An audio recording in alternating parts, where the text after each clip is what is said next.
ठंड का महीना शुरू हो चुका था। सुबह शाम घना कोहरा छाया रहता और रात की ठंडी हवा झोपड़ी के फटे पर्दों से भीतर तक आ जाती थी। राजू दिन भर अपने मालिक के यहाँ मुंशीगिरी किया करता था, हिसाब किताब लिखना। अब जब वो अपनी बेटी को बड़ा होता देखता तो उसके दिल की बेचैनी और बढ़ जाती। बेटी की उम्र बढ़ रही थी और उसके साथ ही राजू की चिंता भी। राजू की पत्नी का देहांत पहले ही हो चुका था। पिताजी, क्या हुआ? आप रोज ऐसे ही खामोश क्यों बैठे रहते ने?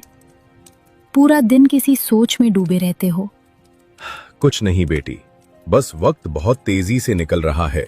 तू कब इतनी बड़ी हो गई पता ही नहीं चला। पिताजी, आप मुझे देख देख कर क्यों उदास हो जाते हैं? बेटी, अब तेरी उम्र बढ़ती चली जा रही है। अगर तेरी माँ जिंदा होती ना तो वो इस बारे में मुझसे ज्यादा फिक्र करती। तेरे कपड़े, तेरी जिम्मेदारियां, तेरी शादी, सब कुछ वही संभाल लेती। पिताजी, माँ को याद करके दुखी मत होइए। मैं हूं ना आपके साथ। तू है, इसी वजह से तो मैं आज तक हिम्मत से जी पा रहा हूँ। लेकिन सच यही है बेटी, लड़की ज्यादा दिन मायके में नहीं रहती। नहीं पिताजी, मुझे शादी नहीं करनी। मैं आपको छोड़कर कहीं नहीं जाऊंगी।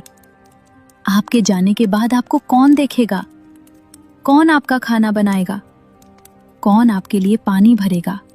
पगली, यही तो मैं तुझे समझाना चाहता हूँ। तू कब तक मेरे सहारे रहेगी और मैं कब तक तेरे भरोसे? आप ऐसे क्यों बोल रहे हो पिताजी?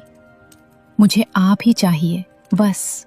बेटी, मैं भोले के भरोसे जी रहा हूँ, लेकिन हर पिता की एक ही ख्वाहिश होती है, अपनी बेटी को उसके अपने घर में खुश देखना।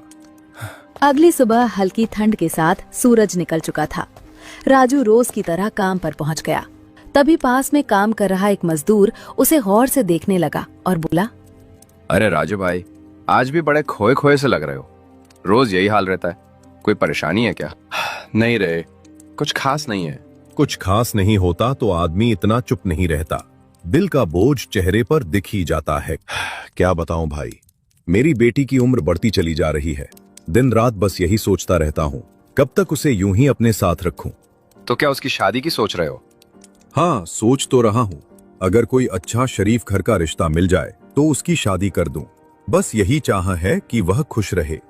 राजू भाई, अगर आपको शादी की ही चिंता है ना, तो एक काम करो। क्या काम? गांव के कोने में आकाश रहता है, वही तो है जो शादियां तय करवाता है।